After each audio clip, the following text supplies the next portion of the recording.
Alors maintenant, on va faire ce loader qu'on voit à droite ici, très bien. Donc dans une petite box, encore une icône de chargement, ça va vraiment vous habituer à écrire du CSS, à manipuler des animations et à positionner des éléments. Donc on va venir ici, tac, tac, on est là.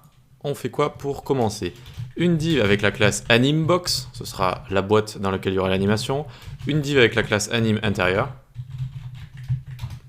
Et là-dedans, on va faire des divs avec à chaque fois la classe rect, puis rect $x 5 comme ça.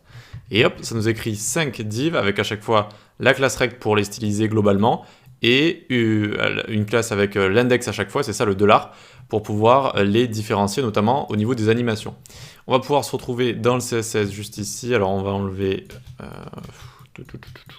tout, sauf le début qui est juste ici. Voilà, nickel. Donc le body, tac, on va lui mettre un background hashtag F1, F1, F1.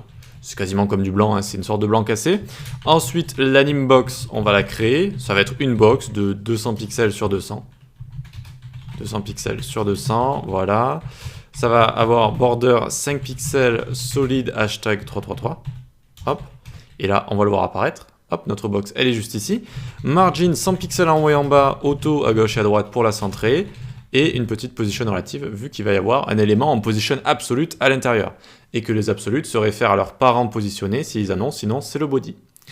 Ok, ensuite, anime intérieur. Anime intérieur, ça va être une petite box à l'intérieur qui va contenir tous nos petits rectangles. Cette petite box va faire 100 pixels de haut et 50 pixels de large. Hop. Et on va la mettre en position absolute. Absolute ici, qui va être relatif aux parents, d'accord? Et on va venir la centrer avec la technique. Voilà, je vous habitue à cette technique. Top 50%, left 50%, transform, translate. Moins 50%, moins 50%. Hop, hop, nickel. Tac, tac. On va lui mettre un background orange pour visualiser tout ça. Elle est là, elle est parfaitement centrée. Vous voyez que cette technique est quand même assez efficace, notamment quand vous avez des éléments dans des éléments et que vous voulez parfaitement les centrer. Et on va placer un petit text align center. Pourquoi? Parce que ce qu'on aura ici, les petits rectangles là, ce seront des displays inline blocs. Et vu que c'est des inline, text align center fonctionne pour eux. Et ils pourront être parfaitement centrés dans notre bloc orange ici. Alors justement, on va s'en occuper tout de suite. Les rectangles, rect ici, tac, on leur met un background hashtag 333. Hop, display inline block pour les mettre donc les uns à la suite des autres. Tout en acceptant une hauteur et une largeur. Donc on va pouvoir mettre une hauteur de 60 pixels et une largeur de 6 pixels. Enfin, on leur met un margin 0 en haut en bas et juste 1 à gauche et à droite pour les séparer un petit peu. Maintenant, donc, on a nos rectangles qui sont ici, très bien, et ils sont centrés avec Text Align Center. Regardez, si je l'enlève, tac, ça ne fonctionne plus, si je le remets, ça fonctionne. Super. On va pouvoir créer l'animation maintenant, l'animation des rectangles, animation. On donne un nom, allez, on va l'appeler étire, comme quelque chose qui s'étire et qui se rétrécit. Ça va durer 1,2 secondes à l'infini, easy in out.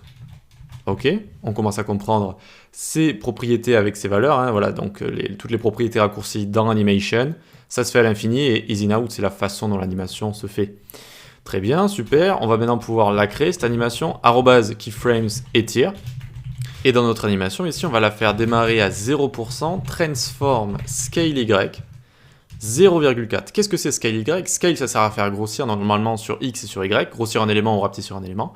Y, ça va juste faire sur l'axe Y, d'accord? Scale Y juste sur l'axe Y, donc ça va de haut en bas comme ça. Vous voyez que ça grandit et ça rapetit. En fait, ça commence à 0,4 et ça retourne à un scale Y de 1 qui est normal ici, d'accord? Si on avait mis scale X, hop, ça aurait grossi comme ça, comme un store vénitien un petit peu, vous voyez, ça... c'est vraiment sur l'axe X ici que ça va prendre en largeur, comme ça va prendre en largeur. Donc c'est la différence X et Y. À 20%, on a envie, hop, d'avoir le transform scale ici à 1. À 40% ici, on a envie d'avoir le transform scale à 0,4 et ce jusqu'à 100%. Hop. Et donc en fait ça part à 0,4, d'accord, donc c'est plus petit ici, ça augmente directement à 20% à 1, comme on voit ici, tac, et ça rétrécit jusqu'à 100. Et ça à l'infini, d'accord, 100 qui est 0,4, qui est la valeur de départ, et donc ça continue comme ça à l'infini. Voilà, c'est bien, mais ça ne fonctionne pas encore totalement comme ceci. Comment on pourrait arriver à tout ça? Et c'est là que nos classes vont rentrer en jeu, là, toutes nos classes, rect 1, 2, 3, 4, 5, etc. Eh bien on va venir ici, faire .rect2, pas besoin de commencer à rect 1, vu que rect 1 elle va commencer de base avec l'animation, on va commencer à rajouter un delay à rect 2.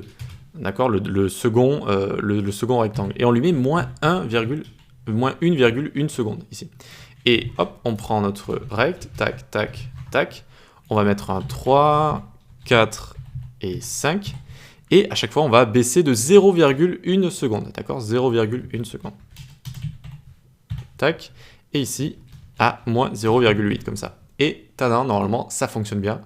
On a exactement la même animation, j'enlève juste l'orange et je vous explique ce qui se passe. Tac. Notre animation ici, il faut bien comprendre qu'elle dure 1,2 secondes. Donc notre premier rect ici, rect 1, il va démarrer son animation. Et le rect 2 ici, on lui a dit tu démarres à moins 1,1 seconde de délai. Donc tu démarres en avance en fait de 1,1 seconde. Donc à peine le rect 1 va démarrer ici, on va attendre 0,1 seconde et rect 2 va démarrer. On attend 0,1 seconde, rect 3 démarre, 0,1, 0,1, et ça fait qu'il démarre les uns à la suite des autres, comme ça, vous voyez? Ça fait comme ça, d'accord? Et ce délai, voilà, est encore une fois vachement intéressant pour faire ce genre de petite création loader, comme ça. Que dire de plus? Là, donc on va parler de scale Y. Scale Y, donc voilà, c'est de haut en bas, hein, tout simplement. Ensuite, inline block ici. On a centré parfaitement notre petit container là, hop, qu'on voit ici si on met de la couleur. N'hésitez pas à rajouter background quand vous créez des choses et que vous ne comprenez pas trop. Ça aide souvent à visualiser ce qui se passe. Voilà, et c'est à peu près tout. Je pense que rien de plus compliqué ici. Et voilà, donc c'est bon. Ici, on a réussi à faire ce loader sympathique. On peut passer à la suite.